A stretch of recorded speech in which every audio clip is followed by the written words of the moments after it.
બાપુ આપનું નામ? મારું નામ સૈયદ મોહમ્મદ શાકિર બાપુ ફારૂક બાપુ કાદરી, રાજકોટ દૂધની ડેરી વિસ્તારમાંથી.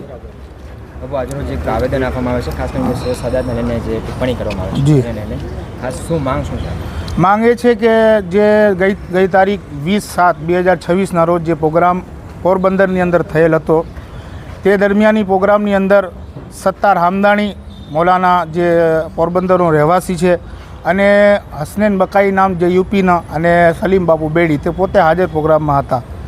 અમારે જે અત્યારે માંગણી છે એ સત્તાર હામદાણી નામનો જે શખ્સ છે જેને સત્તાર મૌલાના તરીકે પણ ઓળખવામાં આવે છે, તેણે જે પોતાના સ્ટેજ ઉપરથી જે બયાન આપ્યું કે સાદાતે કિરામની બારામાં સાદાત એ રસૂલે પાક અમારા પૈગંબર આઝમ સલ્લલ્લાહુ અલૈહિ વસલ્લમની ઓલાદે પાક છે, એમની આલ છે, એમનો વંશજ છે, એના બારામાં ગલત જબાનનો ઇસ્તેમાલ કર્યો, એમનામાં ખરાબ તરીકાથી એને બોલ્યો છે અને જે તાઝિયા શરીફ જે ઇમામે હુસૈનની યાદમાં બનાવવામાં આવે છે એના ઉપર બી ગલત જો એ લફ્ઝોનો ઇસ્તેમાલ કર્યો છે.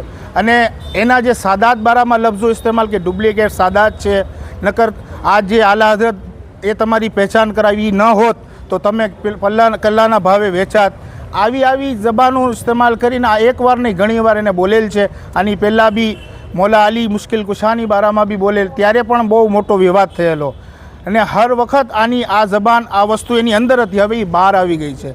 એટલે હવે અમારું કહેવાનું મંતવ્ય એ જ છે કે હવે જે અમે રજૂઆત કરી છે એ મુતાબિક પોલીસ પ્રશાસન કે જે બી આની ઉપર કાર્યવાહી જે કરવાની હોય એ પૂરેપૂરી કાર્યવાહી થવી જોઈએ અને અમને બી અહેસાસ થવો જોઈએ કે અમને પૂરો ભરોસો છે કે પોલીસ પ્રશાસન આની ઉપર એક્શન લેશે અને અમને ન્યાય મેળ આપશે.